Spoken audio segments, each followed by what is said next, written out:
It's one of the worst races for the prancing horse in living memory. Can the Scuderia manage to get points in one of their 3 home races this season? Welcome back to the Formula One Grid Talk podcast. Today we'll be previewing the Italian Grand Prix. We are powered by the F1 Chronicle. Visit f1chronicle.com for news, reviews and opinions on all things F1. Host today will be me, George Howson, and joining me on motorsports podcaster Philip Mathew. Hello, hello. Sports journalist Dev Tyagi. And Mr. Sam by himself, it's Sam Thatcher. Afternoon. I won't do that to you again. Yeah, there's only like so many fan clubs like one man can be the head of. Yeah. You're a man of many talents and many interests, so the possibilities are almost endless, unfortunately for you. So, all right. I look forward to the next one. Me too. So I mentioned, Dev, about Ferrari. You're wearing a Ferrari shirt. I have to really go into it. I mean, it was absolutely awful for them in Spa. A very high-speed track, and we're going to the highest speed track of the calendar. It's really hard to see them even making Q3, to be honest. I think there'll be a few prayers up at Monza for the start of the race at the Temple of Speed, as it's called. Because, as you rightly said, never before have Ferrari plunged to such extreme lows. And 2020 is a season which they would, in hindsight, want to put at the back of their mind, but at the same time, they will have to make the most of what's left of it. And we are not even there at the halfway stage, or just right about there. So, the home race calls for something special from the home team, but I'm afraid I might have to second you on that they might just not make it to Q3. Or maybe Leclerc might just be able to outperform his teammate as he has so comprehensively done, despite being aligned with a hugely underwhelming car. But anything can happen in Formula One. We should also remember that. Maybe they can depend on somebody screwing up on the all-important Saturdays, but who knows? Yeah, I think they'll be relying on a lot of people to screw up, really, for them to score points, or at least decent points. It's incredible to see how fast they plummeted, Phil. I mean, we mentioned in the Belgian GP review that, they're the only team to have lost performance relative to last season. And I mean, some people might say we're being harsh on them, but the fact remains is that it's really difficult to see them making the top 10 in qualifying and the race. You consider Leclerc's performance a year ago at this time, winning his first two Grand Prix, and qualifying up front, and Vettel also being up there, and now not making Q2 seems to be this like real struggle, and then going to the Italian Grand Prix at their home, their spiritual home. The Tifosi is not going to be there. They will be supposedly the following week in Mugello for the 1000th race, but my goodness, it is really ugly. If you are a fan or you're one of the drivers, I don't know. I mean, joked around about it on the previous episode about options. Maybe they could go the movie Cars, and get rocket boosters, maybe. I don't know. But, that there's really no chance. Q3, if it's wet, maybe, and that might be the only way that they compete otherwise. But even they don't have enough downforce where I think if they're running in the wet, it even matters. Other teams might benefit from that, but I don't even think Ferrari has enough straight line speed or the downforce with this car to compete no matter what they do. And it's unbelievable how bad this team has fallen off in a matter of a year. Yeah, it's incredible. I mean, you said about the rain potentially being saving grace, but I'm just looking at the weather forecast for Milan, which is not too far away from Monza, and it's high 20s and sunshine throughout that weekend. So I don't think rain's going to save them, unfortunately. But there could be 100% chance of rain next to the track. It still wouldn't rain on the track. We know that by now. All week it was meant to rain in Spa, and it didn't rain. No, it didn't even look like raining, really, did it? Yeah, a bit daft, really. But there you go. So yeah, rain's not going to save them. The sun's not going to save them. Mercedes are going to punish them, Sam. I mean, Hamilton in particular has been incredible around Monza. He's won. Just looking at the stats here, he's won 5 of the last 8 races around there. I don't think many people have even won more than him in total. It's with how good Mercedes have been this year, how good he's been this year. It's really, really difficult to look past him for this one. Yeah, it's like Groundhog Day at the moment, isn't it? We're always going to be. It's like it feels like every weekend we do these previews, and I want to be. I want to say it's going to be more exciting, and there's going to be a fight at the front, and Red Bull are going to push Mercedes, and Bottas is going to push Hamilton. But it's just no point saying that if it's not true, and I just don't see any way in which Hamilton doesn't come away with a win. There's got to be some sort of issue. Like the only way I see him not winning the title if he tests positive for COVID-19. That's the only way I see him winning the title this year. And yeah, Monza is going to be, Mercedes. They've got the best car by a mile. It looks flat. It looks fast. Yeah, I just think Hamilton's going to win this by a canter, to be honest. I think he won't even have to break a sweat. I think you're right. I just can't. I mean, you can't really see even Bottas challenging, to be honest with you. And it's difficult as well, Dev, to see Verstappen challenging him. I mean, it's one of those tracks that the Mercedes engine is probably the best on the grid. The Honda engine is a good engine, but I think even Max Verstappen can't challenge Hamilton for the win. Unless and until there's a tyre wear or some tyre delamination, something of that sort. But I think the best Max can do could, if it so happens that on the all-important qualifying he finishes third right behind Bottas, he might just contest for a strong P2 and might just get the better of Bottas early on into the race, which is so brilliantly done so far. But I don't really see Red Bull doing much, but who knows again.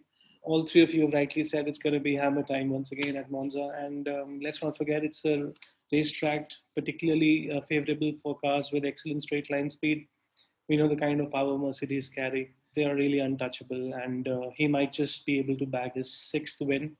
And I think there was a statistic that in 2018 race at Monza, he had already led 240 laps. And I think that was a remarkable achievement at the home race event for Ferrari. So I think this weekend he might just take that tally further up. So yeah, pretty straightforward job for Mercedes. Not so much for Red Bull, I'm afraid. Yeah, and if Hamilton wins as well, I think it'll be 90 wins for him in F1, just one shy of Michael Schumacher's all-time record. And if he does win, it'll be the all-time highest winner, beating Schumacher's record at Italy as well. Him and Schumacher both tied for 5. But yeah, I mean, Phil, an interesting one though is Racing Point. Now, these are the guys that we thought were going to do really well in Belgium, but they didn't, 9th and 10th. But the Mercedes, I mean, it is essentially Mercedes' car from last year. Mercedes are incredible this year. You would expect them to do better around Monza, but they have to get the strategy right. Yeah, the strategy is the key problem, at least on one side of the garage for Racing Point. I think they've always, in however many different forms this team has been under over the years, they've really done well at Monza, going back many years to Force India days. So I think they'll be able to do all right in qualifying. Now, whether they do something in the race is a totally different deal. I mean, they have to give Perez something able to either with alternative strategy, a little more speed, a little more opportunity to kind of compete, or else it's going to be the typical, like they'll fall off. They may have a good qualifying, fall off in the race, or terrible strategy or whatever they seem to do to kind of self-sabotage.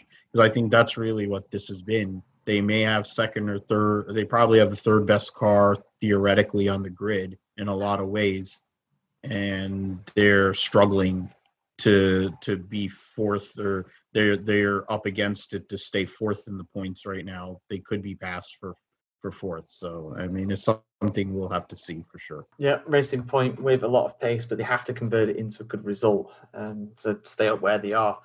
The guys that have been doing the best with their car, though, Sam, are Renault. I mean, incredible result from last time out in Belgium. And then last year at Monza, did really well as well. They got 4th and 5th there. I mean, could potentially see Renault's first podium since coming back to F1, maybe?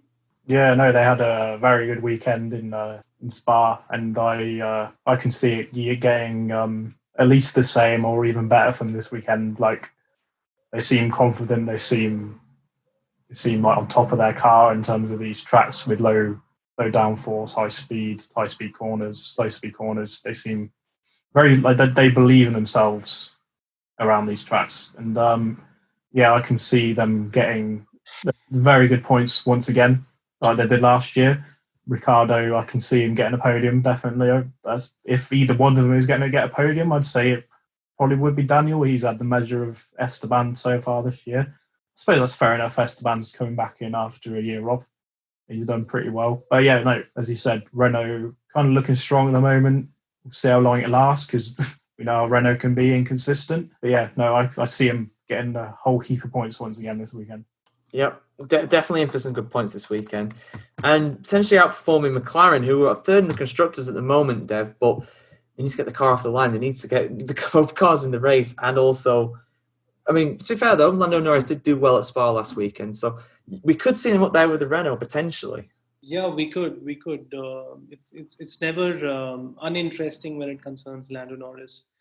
Even today, he had a huge job on his shoulders, and I think he carried it off reasonably well. And we could expect something interesting from him, especially because he fought his way off to fighting P10 last year at the 2019 Italian Grand Prix. And 2020 could be another fresh opportunity. And he understands that the midfield battle right now is a very closely contested one. So, and fair to say that he's the one who's actually leading the charge at the English team. And so I'm anticipating a great race from Lando Norris. But again, everything boils down to your grid stacking on Saturday. They have to really come up trumps with the likes of Renault, who they would feel are their stiffest competitors right now. Yeah, that upper midfield battle is something to behold. It's the best place for the action, really, at the moment. Just 9 points between McLaren in third and Renault in sixth. So it's very, very tight. A team that's trying the best to kind of join that battlefield is AlphaTauri, but don't really quite have the pace in the car, at least for one of them anyway. I mean, Gasly's got 18 of AlphaTauri's 20 points. I've just looked that up. That's a hell of a stat. It's hard to see Kvyat really challenging for good points, but if Gasly keeps his form up from Spa, he could finish 7th, 8th, maybe even 6th. Yeah, honestly, the performance of Gasly, as said in the previous episode, it's been quite amazing. Sam mentioned it also with how this last year has been for Gasly. This team is kind of utilizing that Honda engine and the improvements they've made, along with a car that's probably not as with lower drag, lower aero, their lower downforce.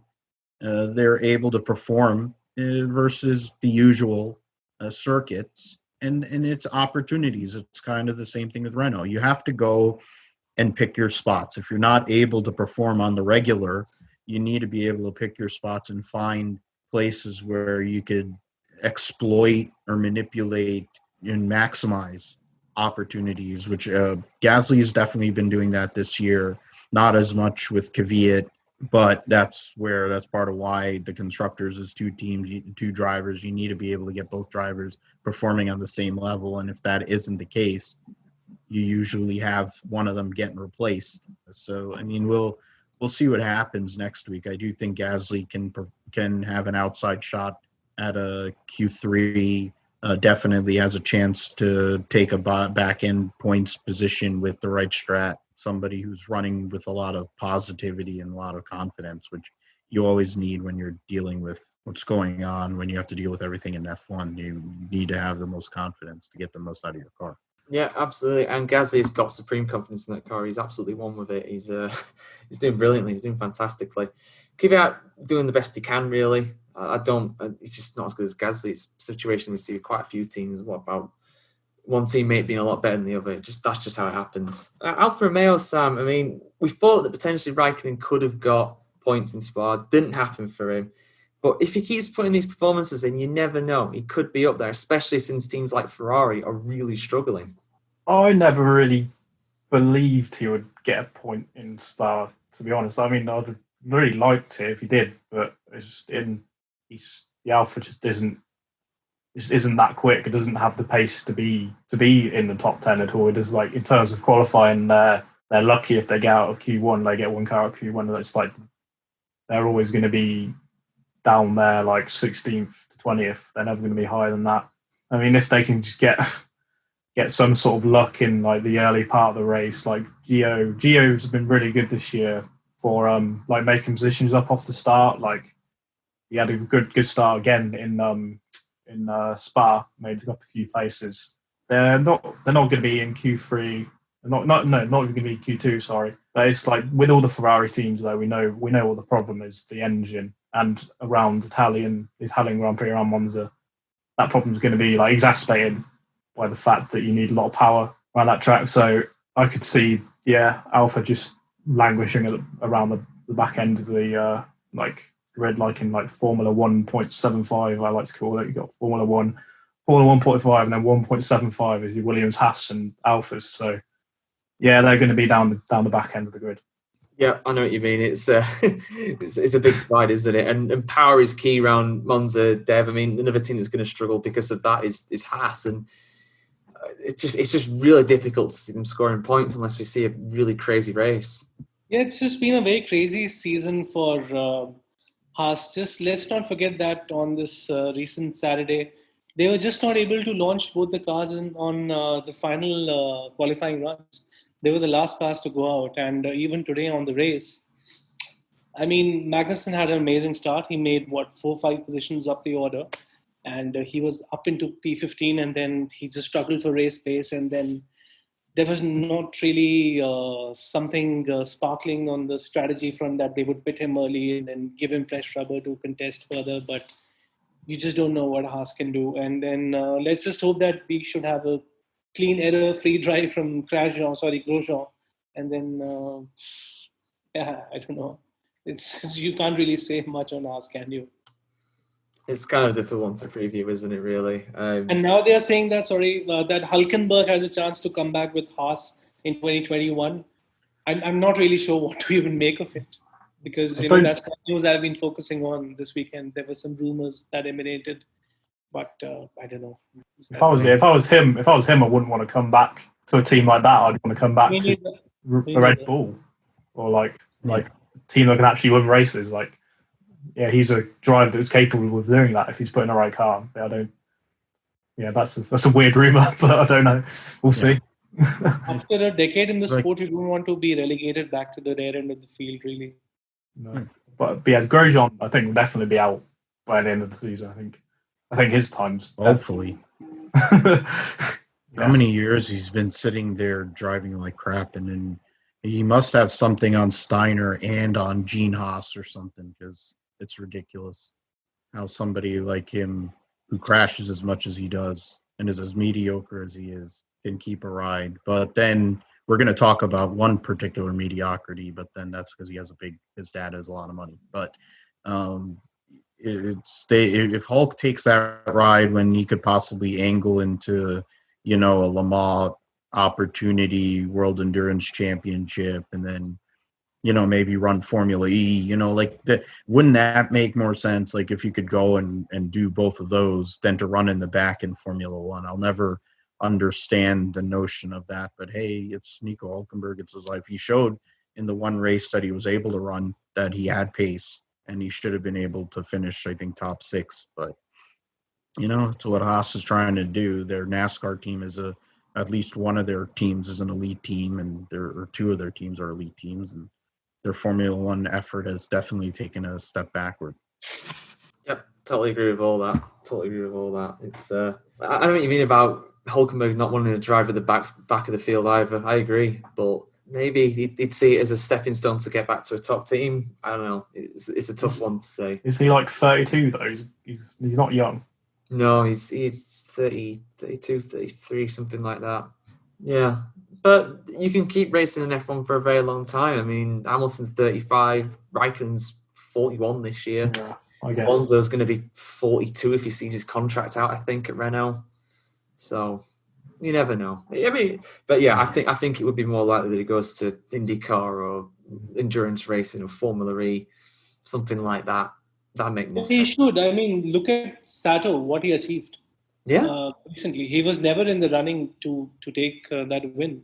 Of course, it was luck assisted, but it was his second win, and he was not the most successful Formula 1 driver we know of. No, one podium I think he got. I think that's all he got. Bit of a wild card, wasn't he, Sato, as a Formula 1 driver? I've always liked Soto. I've always liked him. He always brought the entertainment. He did great in the lower formulas before he came to Formula One. He definitely had some dramatic crashes in Formula One, and he's found a home in IndyCar. And to be in that, to go and beat probably one of the greatest drivers in IndyCar history, who had dominated that race. Scott Dixon. To get a second Indy 500, Scott Dixon, and to go and win a second Indy 500. I mean, only 20 drivers in the history of that race have won 2 or more. So it shows on the one hand that you may not be in the best place in IndyCar, but if you have the right funding and you have the right situation, you can perform elsewhere and actually show your true ability, like Hülkenberg did when he drove for Porsche when he won Le Mans a couple of years ago.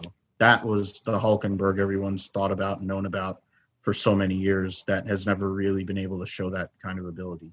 And, whether it's him, Checo, who knows? I think IndyCar could be calling, and the cars, the racing is close, and it's, you can have more fun, but, see what happens. Yeah, one more thing on Haas. I was a bit surprised to see they've actually signed the Concord agreement up to 2025 along with all the teams. Gene Haas, obviously, he's obviously a very rich man. He's obviously pumping a lot of money into this this venture, and nothing's really coming out of it. So I was a bit surprised to see that them especially have signed to stay in the sport up to 2025 at least. So there's a couple of teams that did that would surprise me for sure. Yeah. That's one of them.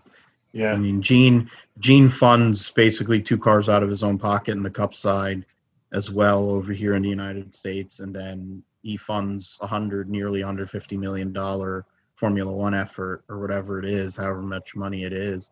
And so he has plenty of money, but it's kind of like how he ran his NASCAR team prior to 2009. It's back of the pack and no returns and not changing anything and wondering why nothing happens. So. I know what you mean. But I suppose part of the reason why he probably wants to stay is because of the budget cap coming in for 2022. I think if that wasn't coming in, I think he would leave, because it's like, what's the point? You can't compete with the top teams. What's the point at that point? But hopefully that's the reason why he's staying. Hopefully. We'll have to see what happens with them. Hopefully they can get back competing for 2022, but they need a good engine in the back of that car. They need a Ferrari engine to get back on form, really, and legally this time as well. Because obviously we know what's happened with that. I mean, Ferrari will deny it, the FIA will deny it. We all know what's happened. Last team to preview, I believe it's Dev's go. I've lost track, to be honest with you. Is Williams, and they should do decently well around Monza with a Mercedes engine in the back of the car, but their issue is the race pace. They qualified well at Spa, but they were still at the back after a few laps or so. So it's hard to see them improving on that, really. I've been mostly impressed with George Russell, what he's done in qualifying, making it to Q2 for on 5 occasions out of 8. I think it's a tremendous achievement. But again, their battle lines are clearly drawn. They have to be the Alphas and the Haases. And I'm not really thinking any negative, but it may just be another race they'll find tough to endure. But it'll again boil down to what George Russell can do, because he's the one who can put out something special. And we're all desperately waiting for that debut Formula One point. We don't know when that's going to happen. Maybe not here, but someday. But on their end, they should just try to basically end up anywhere between 15, 16, 14, 15, 16. That should be a solace of sorts. It is a travesty that a driver of the quality of George Russell has never scored a point in F1 in 1.5 seasons. But it's even the true greats struggle to score points in some not very good cars. I mean, Alonso at Minardi, and I'm trying to think of some more. There's probably a lot more that I can't think of the top of my head right now. But he's in that sort of league. Hopefully he gets something, but he needs a minor miracle, really, because even he struggles. They struggle even against the Alfa Romeos and the Haas on race pace. So we'll see what happens with them. But in terms of Williams' future, what was that American company called that bought them out? I can't remember what the name was. I can't remember. Goldriton Capital. I forgot the... Doralton Capital. Doritos, that one. yeah, no, the future looks bright with them. I like how they've kept the name and they've kept the team in Grove still. Too sure Claire Williams is going to stay around. We'll have to see what happens. But the future, they've had a say on that. They've said that in the imminent future, at least, we are not planning to introduce any kind of leadership changes whatsoever. So I think Claire stays where she is. Yeah, which is probably a good idea. I mean, I think she gets quite a bit of unfair kind of stick and underwear reign. So yeah, but the future is looking a bit better than this time last year. Anyway, they're a lot better than they were. So yeah, they were nowhere pace wise. They had no chance.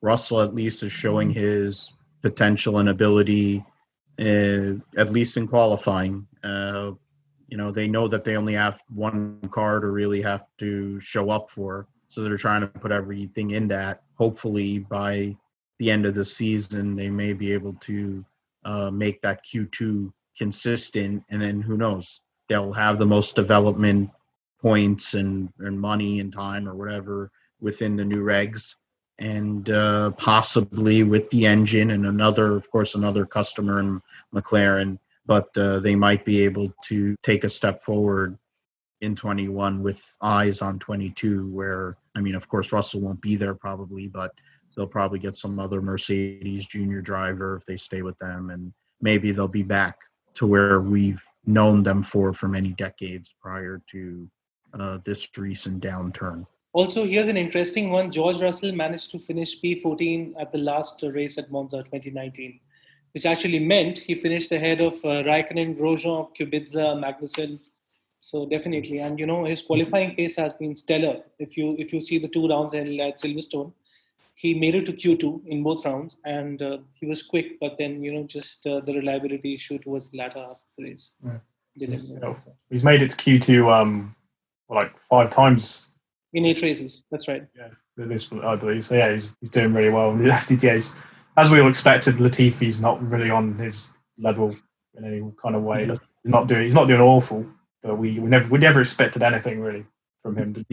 He's Lance Stroll 2.0. So basically, yeah, the two Canadians, the 2 Canadians with rich dads. You got lots of North American. We have North American people running the sport. We have American people running the sport. North Americans investing in Williams, and then we have 2 Canadians that really suck, which is embarrassing for Gilles and Jacques Villeneuve. Jacques Villeneuve. So referencing the great Canadians that have driven in Formula One. Then you have these 2 guys that are just loads. But hey, at least they don't ever have to worry about money, unlike us regular folk. In terms of Williams as well, I really hope. I mean, the 2 people they've got in F2 are Dan Ticktum and Roy Nissany. And if that's the Williams lineup for like 2022, I'm not going to be very happy about that. They've got Jack Aitken. Oh yeah, Jack Aitken. I'd love Jack Aitken to be in there for like 2022. He's a nice guy. I'd like to see him. But yeah, Roy Nissany and Dan Ticktum, as we mentioned, Dan Ticktum on the last one and right at the intro, we're not fans of him. He's not a good guy. Nissany's another daddy's money guy, so it makes sense that they'd probably put Aitken there with Nissany. But yeah, I mean Nissany did FP1 in Spain, didn't he, as well? That kind of shows that he could bring in a lot of money to the team, and they'd be willing to take him on. I think just because of that, which is quite super license points. So that's his problem. I don't think we've got many of them. I don't think Nissany is in any way and ever going to have super license points, to be honest. I think I found he shouldn't have regular license points, let alone super license points. He's like the new Lord. He's like the new Lord Mahavir of 2020. I'm just glad Daruvala can drive. It's for us, for Dev and I, for India to have somebody that can actually drive forward is already a more positive thing than what we had last year. So that in its own right, I'll take Daruvala and him struggling over the Lord because that was definitely not good for Indian racing in general. Doesn't he race under a Dutch license? He did. He did race under a Dutch license, so he would have been the Netherlands problem. But I don't think I don't think we would have had too many fans. I mean, they're all Max Verstappen fans, aren't they? Well, yeah, they all are Max Verstappen. They don't know there's anybody else that's Dutch that lives in society. He's the only person. Him and Rinus VK, I think, are the only two people that Dutch people know about or something. Or somebody that probably plays tennis or soccer, some crap, whatever sport they love. But that's literally the only people that exist in society is Max Verstappen and Rinus VK. So they wouldn't know that Lord Mahavir was Dutch. So thankfully. Oh man. Right, lads. So top 3 predictions. What we're saying. I'll do mine first. Screw it. I'll say unsurprisingly Hamilton for the win. I'll go for Verstappen, everybody's favorite Dutchman, for second. I'm going to go extra bold. I think Cyril Bleatable. I think he's going to get the tattoo. I'm going to say it. Daniel Ricciardo, 3rd place. Dev, what's your top 3? First, I won't even touch Mercedes. They're not even predictions. They are the real outcomes.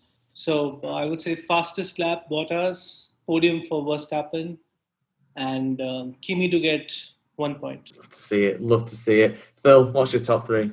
So number 90, you'll get in there for number 90. And then I do agree with Max. I honestly want the tramp stamp to happen. Do think it's more likely. I just want that to happen personally. I want to mirror that. It's either going to be Bottas or Verstappen second, but Daniel Ricciardo gets 3rd. So then Cyril gets his tramp stamp. So he can have a face of a guy that he slagged 3 months ago, and now he gets to live with that for the rest of his life. It would be so deserved when he gets fired in November. Imagine trying to explain that to his wife. Imagine trying to explain that. I mean, I'd feel sorry for him at that point, Sam. Yeah. No, Lewis will definitely win, like, easily by a mile. I think, looking like a minute, maybe. I don't know. He's gonna lap everyone up to maybe 3rd. That's what I'm gonna say. That's my bold prediction. Lewis to lap. Well, it's not really a bold prediction. Actually, that's not my bold prediction at all. It's not a bold prediction. It could be a bold prediction if you want it to be. No, I'll do something else. Lewis to win. Yeah, Bottas second, and then Verstappen third. I'm going to go with the boring option as the podium. Yeah, the bold prediction: 1 Ferrari to get into Q3. That's my bold prediction. I think we've all said our bold predictions already. Mine's Ricciardo for a podium. Phil's, I imagine yours is Ricciardo for the podium, and Dev's yours is Kimi for the points. Kimi for the points, yeah. I'd say we've all got bold predictions in there. And Dan ticked him to slag somebody off. Yeah, Dan ticked him to. That's not a bold prediction. That's bull. It's not F1 either. Yeah, we could do an F2 podcast. In Italian. Okay, there you go. That's the bold prediction. He changes his language to go and slag people off. But by the way, Phil, one last thing before we end this. You keep saying it's a tramp stamp. Has it been confirmed that it will be? All I've heard, it will just be a tattoo of something. No, I'm just hoping it's that. I just want it to be that because I just don't like him.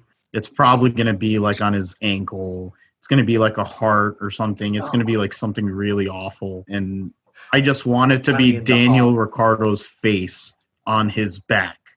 That for or even better, every person that he's talked trash about as they've walked out of Renault, all across wherever this tattoo goes, that would be the perfect tattoo if he gets one. If that happens, he talked trash about Daniel Ricciardo. Yeah, he did. He said something about when he left, about loyalty or something, didn't he? Loyalty and stuff. Yeah. Yeah. Cyril's one to talk about loyalty. He slagged Hulkenberg. He slagged. I don't know how he signs everybody. It's like, dude, you run a mediocre Formula One team. You should be glad anyone wants to drive for you, let alone Daniel Ricciardo or Fernando Alonso, who's one of the greatest drivers ever. You know, like get your facts straight, man. Be happy you have a job. Speaking of team bosses, can I just make a random recommendation, which may not be the worst recommendation to make? So just one of those days I was listening to, there are these blogs that Nico Rosberg does, and he had invited Toto Wolff for one of the interviews, and it's really remarkable and really heartwarming to hear about Toto Wolff's tale, because we all know him to be this iron-fisted, toughy character, this tough cookie, this big boss of Mercedes, but his rise to prominence and, all that sad saga behind it. That guy had almost no financial backing. He couldn't even complete his schooling. And, if any of you is free on any of these days, just hit it up and just put Nico Rosberg chats with Toto Wolff, and it's very insightful. Not sure if Cyril would have heard that. The next time Phil's on the podcast, George, like you do my intros, like Phil will be the Cyril Beatable fan club, like the head of. Mm-hmm. Ironically, number one fan of Cyril Beatable. Cyril Beatable. I'll get the stickum tattoo on my arm so he can go on my elbow so he can go and see it for Cyril. Oh, can't wait for some more unfiltered content. Well, you can hear it. It's readily available. Thank you. All major retailers and podcast services. Yeah, so thank you for joining us, lads. Really do appreciate it, as always. It was good fun today. It was funny. Yeah, absolutely. Always good. We do have an official store for merchandise. Just go to the F1 Chronicles website to get custom mugs, t-shirts, and more. We broadcast this show live on Facebook now, so if you want to see it early, go to the F1 Chronicles Facebook page and make sure to like it as well. We're available on the F1 Chronicles website, YouTube, Spotify, Google Podcasts, Apple Music, Omni Studios, Pocket Cast. Just search for the F1 Grid Talk on all of those. Got a big back catalogue of shows as well, over 50 episodes now, including race previews, reviews. Of course, we've got Mario Sola's interview, which I keep mentioning as well. That's brilliant. The head of Pirelli's F1 operation and more as well. If you want to donate to more mics and lights, if you know why I'm not wearing my headphones today, it's because I have broke them and I need a new pair. So guys, get donating to our Patreon. Just search for F1 Grid Talk on there. And we'll be back on Saturday to review qualifying for the Italian Grand Prix. Who knows where Ferrari will qualify, but it probably won't be very good. Thank you very much for watching and goodbye. See you in a bit.